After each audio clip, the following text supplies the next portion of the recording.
St. John's.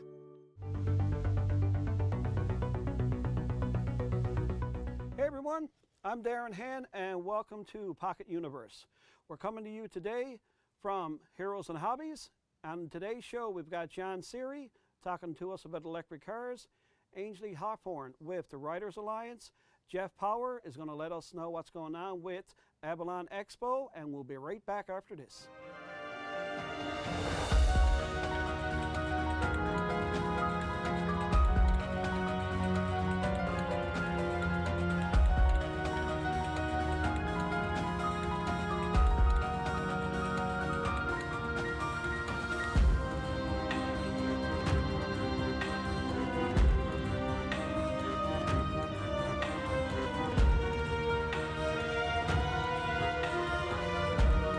Welcome back, and I'd like to welcome to the show John Seary with the not-for-profit group Drive Electric NL. Welcome to the show, John.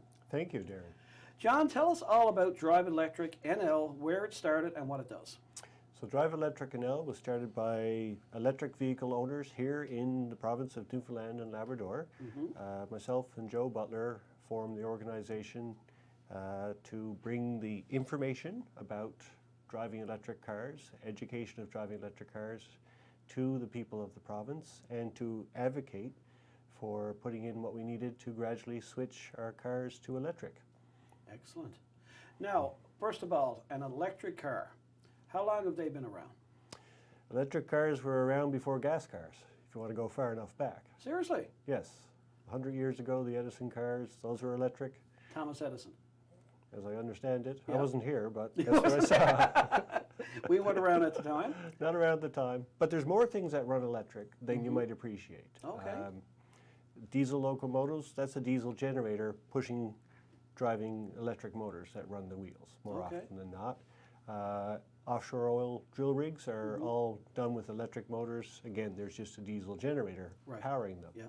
The difference here is that now we've got battery technology that's allowed us to put a large battery in a car and drive it for as much driving as you would typically need to do in a day or two or three. Now, I'm going to get down to what everybody is going to, I'm sure, has asked you lots of times. The price point of electric vehicle to a gas-powered vehicle. What is the difference there? Is there any? Is there a lot? Less? Smaller? There's a lot less now than there was when I bought my car. So when I bought my car, you could get just a couple of different models. There was a Nissan Leaf was around for a little while. Tesla had come out with some nice, more luxury type cars, but that sort of helped make up the gap. Right. Nowadays, your base price on most brands starts in the mid 40,000 range. And if you look at the statistics, the average cost of a gas car in Canada now has just hit 45,000. So you're so close to being on par for similar cars that it's now becoming quite affordable. Power-wise in the vehicle. You can't catch me. I can't what? You can't catch me. I can't catch you. Excellent. Oh, that's good to know. Okay. There's loads of power. Even on their base model Nissan Leaf, and I'll use that as an example because it's been around for a while. They changed the design a little bit in 2018. So we have a Leaf and we have a Tesla in our family, and we've been driving full electric cars, nothing but electric, for 6 years. So we've done it all. Yep. We're here in Newfoundland. We're driving it through the winter, year-round. I'll drive around town. My wife will drive around town. I will make trips out towards Arnold's Cove, Bull Arm, out to Carbonear, and I've also made trips to Montreal, Quebec City, all around Atlantic Canada, down in the United States. We've done this. Yeah. We know it works. This isn't difficult. It isn't like we're sitting around waiting for a charge all day long or unable to use it in the winter. It's none of that at all. None of that at all. So electric vehicle, that was one of my questions in the winter, especially with Newfoundland where we have such nice cold winters here with lots of snow. How's their power and what would I call it, battery life, battery strength? Like does the cold air have any effect on it? So the bigger challenge for electric cars is dealing with an environment that's too hot. So when you're in the southern US, you're trying desperately to keep these things cool because a hot battery doesn't last very long. That can damage it. Right. With a cold battery, you just simply need to bring it up to proper temperature, and then you have your full power from it, but you'll still get your range from it. So what you typically do is, just as you have remote start on your gas car, you have precondition on your electric car. While you're still home, plugged into the charger, Yeah. you can just tell the car, usually with an app on your phone, that I'd like to leave at 8 o'clock. It will warm the battery, but warm the cabin as well. Right. Have the battery fully charged, you get in, all the ice is melted off your car, all the snow is off your car, it's toasty warm, off you go, full charge, no problem. Excellent. So John, for maintenance now, gas-powered car, you got motor, transmission, brakes, all that kind of stuff. Electric vehicle, what does that have? Considerably simpler. Okay. So you'll still have brakes, Yeah. You'll still have tires, you'll still have windshield wipers and windshield wash. Yeah. If you open the hood, you'll see very little in there that you have to do anything with. An electric Okay. motor, much, much simpler. Yeah. The tools that a technician requires to work on an electric car are about half the number of tools that you would need for fully servicing a gas car. So these things are relatively simple. One thing to realize as you're driving an electric car is, instead of taking off your foot off the accelerator and looking for the brake and then grinding down some brake pads to slow down, Yeah. on an electric car, as you let off on the accelerator, the car will take the energy and put that back in the battery by using regenerative braking. So you're pushing the motors and charging instead. Oh, right. And that allows for a very smooth driving experience. And you're getting back that energy into your battery, which you can't do with a gas car. No, that's true. So as a result, you don't actually use your brakes very much, and brake rotors can last for a very long time. The only caveat to that is, with our salty weather, we just need to make sure that your brakes are serviced probably once a year as you take off your winter tires, to make sure that they're not getting seized up. And that's a good point for any vehicle. Yeah. So John, what companies out there are making electric vehicles? There's just about every manufacturer has something in the pipe. Some are further along than others. Some manufacturers have gone down different roads, saying, oh, we think that hydrogen would be the way to go, or this isn't really happening, or maybe they've been doing something and they haven't been public about it. Obviously, there's Tesla. Tesla started as an electric car company. They've perfected a lot of the parts to it. The drive is very smooth, it's very responsive. They're a very nice car to drive, bar none.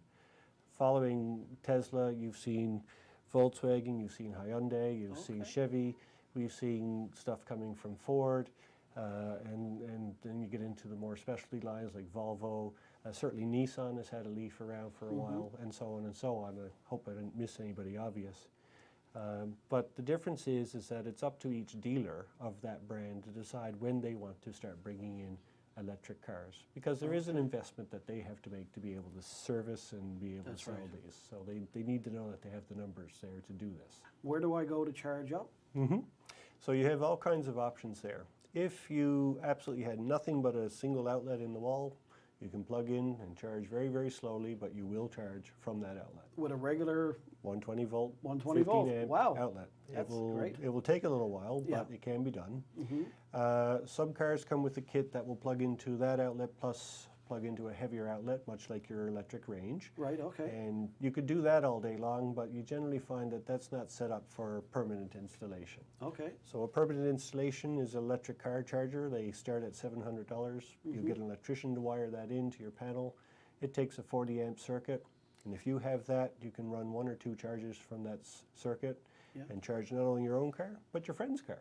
Oh, very good. Your friend comes over in his electric car and you say, hey, you want to plug in and charge up? It's on me.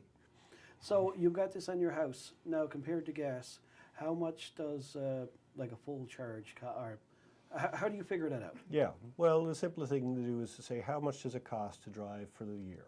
Okay. And because that then means you've calculated your winter driving, your summer driving, and stuff like that. And in very round numbers, sort of mostly allowing for the most recent spike in prices. I haven't run it in the last few days because it keeps climbing. But generally you're paying 6 times as much to drive a gas car right now than you are an electric car. Wow, that's a lot. Right. That So is a lot. if I was driving a gas car, the equivalent of my car is a SUV crossover. It seats 6. It's a 4-wheel drive. Yep. That car costs me about $800 worth of electricity to run for a year, which is 20,000 kilometers for me. If I was driving a gas car the same distance of a similar car, it would be just shy of $5,000, and now with the price increases, probably just over $5,000 per year. I just filled up mine and I paid $85, so that's only 10 times a year. and I do it every 2 weeks. So you can see how many kilometers you drive in a year and run the numbers. But there's a couple of other expenses to consider. Yeah. 20,000, 24,000 kilometers a year is what? 2 or 3 oil changes. That's right, yeah. Maybe more depending on what your manufacturer wants. Those sometimes they get included in your purchase, but most time you're paying for them. Yeah. Plus your time to do that. And your time to go get gas. And you know, come on, is it always nice, bright, sunny day when you go get gas? No, it's just not a pleasant experience if you look at it. No, that's true. Well, I know my plan is when I get down the road, when my poor truck decides to give it in, I'm planning on getting an electric vehicle. I want to get a truck.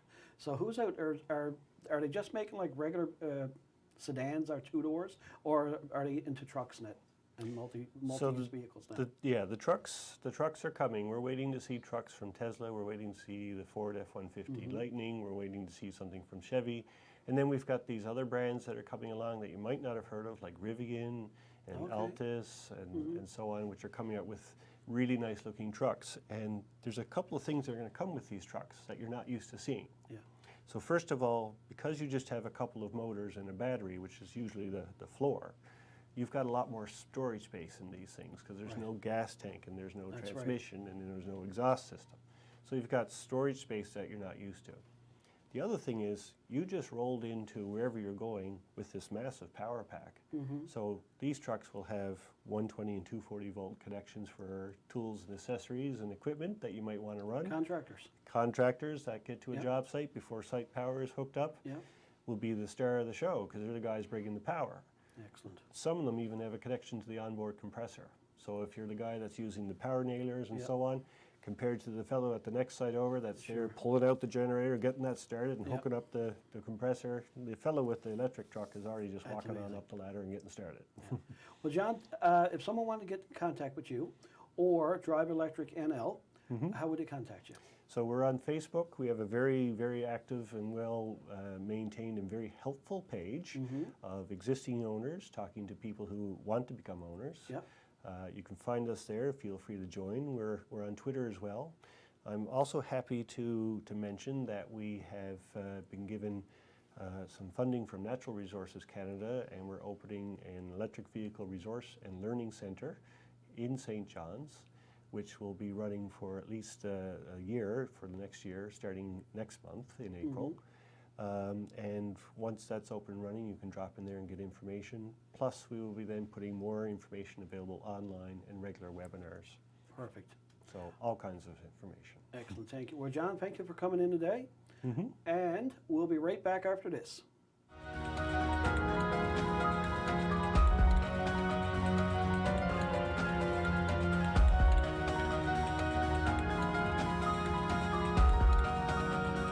And I'd like to welcome to the show Ainsley Hawthorne, President of Writers Alliance NL. Welcome to the show. Thank you so much for having me on, Darren. Tell me all about the Writers Alliance of Newfoundland and Labrador. So we're an organization that provides support, professional development, and networking opportunities for writers at any stage of their careers throughout the province. So we have members who are well-established professional writers who publish many novels, and people who are just hobbyists who are interested in writing and want to learn more about it. We try to give people the tools that they need to become better at their writing craft, no matter what they want to do. So if you're a nonfiction writer, I'm mostly a nonfiction writer, but we have people who are fiction writers, who are poets, who are screenwriters, playwrights, people who work in journalism or academia. Basically anyone who's interested in connecting with the writing community and learning more about becoming a better writer. How do you guys help them out? Like if somebody just come out of high school and they got an interest in the writing, it's like, well, I got this little story written. What do I do with that? They contact you guys? Yeah, and we offer a whole bunch of different programs. So we offer, you know, a dozen workshops a year on different topics. Okay. Last year we had workshops on how to write commercially successful fiction, how to write children's books. on how to use patterns in your poetry. So throughout the year, we try to offer a different set of educational programs that are going to be relevant to different people in the organization. We have an annual magazine called Word Magazine where people can publish their work. That's a paid opportunity for writers. If you're a member, you also get a copy of it. We have readings so people can submit their work and have a chance to read it. Those are often focused around holidays. We just had one for International Women's Day, as an example. We have contests, and we have literary awards programs. So once you get to the point where you publish a book, then you can put it in for the Newfoundland and Labrador Book Awards. And those are big prizes in fiction, nonfiction, poetry, children's literature. If you're just before the publication stage where you finished a book, but it hasn't found a publisher yet, and it's your first book, you can put it in for our Fresh Fish Awards, which is intended... Fresh Fish Awards. Fresh Fish Awards. Okay. Yep, so nice Newfoundland cultural reference there, which is intended to help out emerging writers. So if you're just getting started, it's a monetary prize that hopefully will help you continue your work, as well as support to get your book edited. That's excellent. Now, with the last few years, there seemed to be like a growing of people self-publishing their own books. How does that relate to Writers Alliance NL? Is that welcomed? Is that not welcomed? How does that fit into the world? That's a great question. So self-published authors are absolutely welcome to join, and we have just in the past year created a document to give people more information on how to self-publish if it's something that they want to do, because we get so many questions about it. So we thought, why don't we have some of our members who are experts in self-publishing help us write up a document that then we can send to everyone so that they have the information they need to get started. And we've also had workshops from people who are very financially successful self-published authors to explain how they did it and give tips on how you can do it too. Oh, excellent. Yeah, so we definitely want to serve people both who are interested in traditional publishing and who might be more interested in self-publishing. For anybody that doesn't know, are there any actual publishers here in the province? We have so many publishers for the size of our province. Wow. We have Breakwater Books, Flanker Press, Engine Books, we have Boulder Books, Memorial University Press for academic publications. So we actually have a surprisingly wide variety of publishers who will publish anything from literary fiction and poetry to science fiction and fantasy. There is a publisher right here in the province for any genre. That's excellent. Now, you are a published writer yourself. Yes. Tell us all about your book without giving too much of the story away, because we don't want that. We want people to buy your book. Thank you. Well, so Land of Many Shores is a collection of 25 different stories from Newfoundlanders and Labradorians whose perspectives aren't heard as often in this province. So one of the things that has frustrated me a lot in recent years is the way that we talk about diversity like it's new to Newfoundland and Labrador, like it's coming here with immigrants that are arriving here now. But the truth is, this has always been a culturally diverse place. This region has been home to many different Indigenous cultures for millennia. And then we have had settlement from many places other than Ireland and England, which are the two places we tend to think of. So we have, you know, history of French settlement, Lebanese settlement, Chinese settlement, Jewish settlement.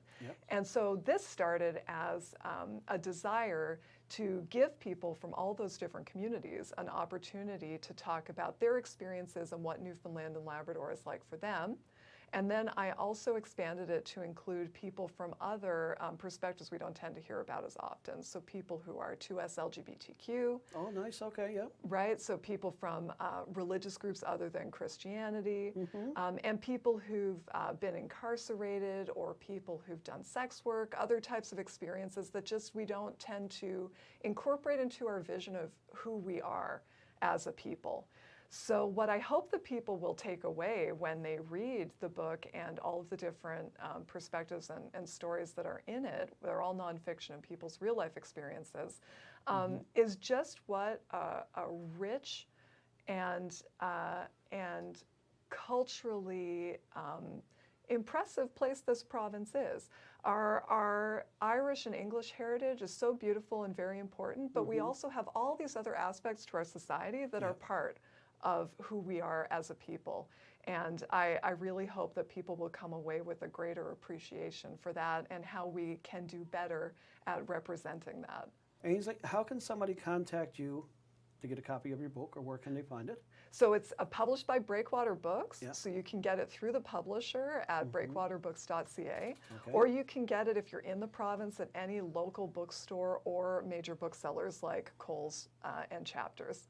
Excellent. Now, on the other side of the leaf, President Writers Alliance NL, how do they contact Writers Alliance? Yeah, so we're on all social media as Writers Alliance NL, and our website is wanl.ca if you're interested in finding out more about joining in memberships. Our memberships are $55 a year for most people, but we have a discounted membership, $25. That's for senior students or people who are unemployed.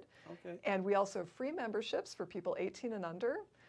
So again, you're talking about young people interested That's in right. writing. We want to get people involved. And for people who are racialized, because we want to encourage people who are Black, Indigenous, or people of color to fully take their place in the Newfoundland artistic community. So we're offering free memberships there as well. That's excellent. Well, Ainsley, thank you for coming on the show today. Thank you for having me. And we'll be right back after this.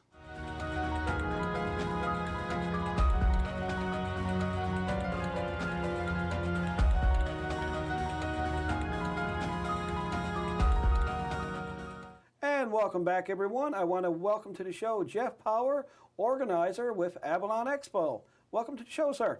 Thanks for having me. Jeff, tell us all about Avalon Expo, where and when it started, and what's going on with it. Okay, Avalon Expo is a sci-fi, comics, general fan convention here in St. John's. Yeah.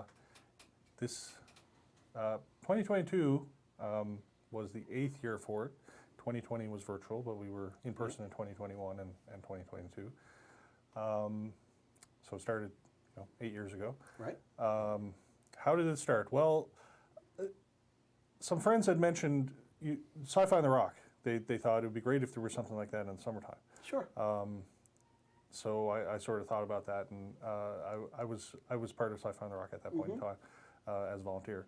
I thought that might be a good idea, but I never really went anywhere with it.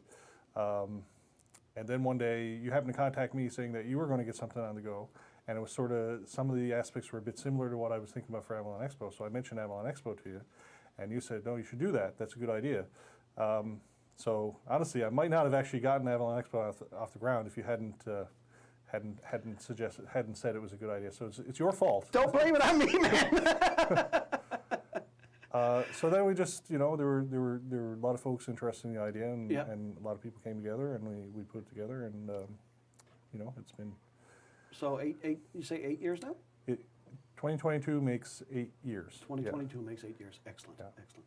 So besides Avalon Expo, you've got some other events that goes on during the year at different parts in the province. Yes. Just tell us something about each one of those. Okay, well, the first one that we started was right after the first Avalon Expo in Marystown, called Buren Expo. Buren Expo, okay. And that's sort of Avalon Expo is a full weekend, which can be 2 or 3 days depending on how things are each year. Right.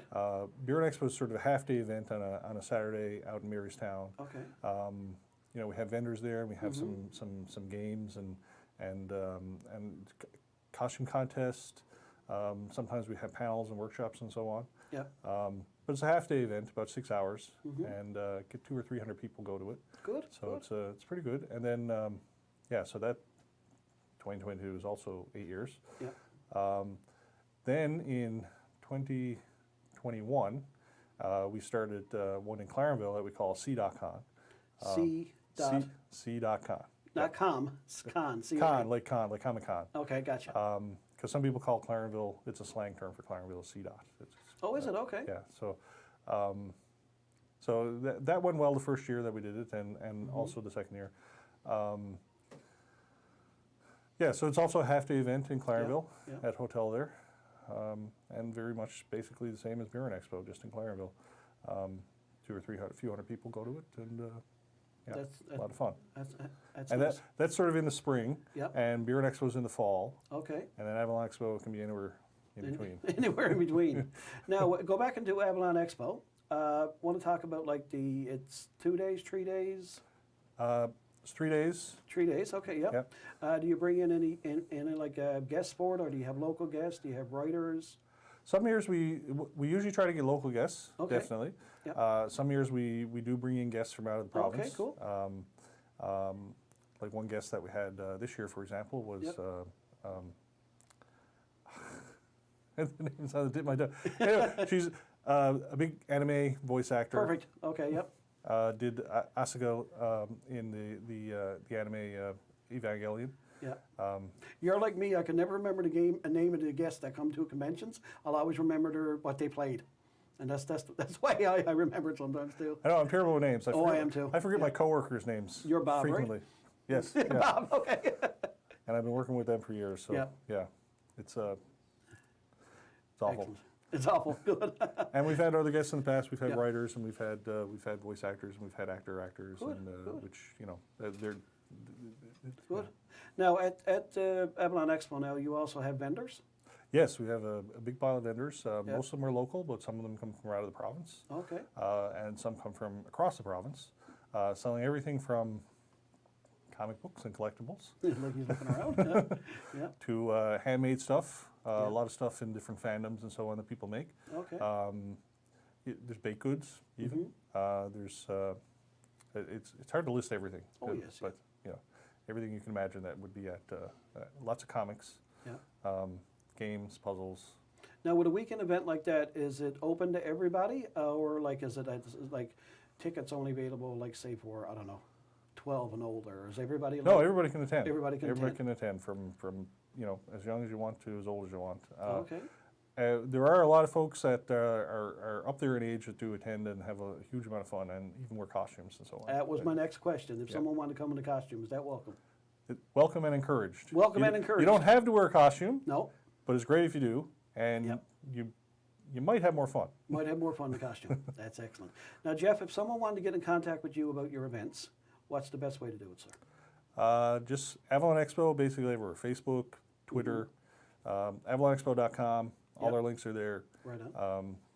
C.con and Beer and Expo come off that as well. Okay. They have their own websites as well, but you can find them basically through the Avalon Expo website. That's the easiest thing to remember. Excellent. Good. And it's I have terrible memory, so it's Yep. important to Keep it simple. yeah. Excellent. Well, Jeff, thanks for coming on the show today and telling us about Avalon Expo. Help me out here. Beer and Expo and C.con. C.con. Perfect. Thanks for coming on the show, and we'll be right back after this. If you have questions or comments about Pocket Universe, you can email us at darren.pocketuniverse@gmail.com. Thank you to everyone that was on today's show. We'll see you next time.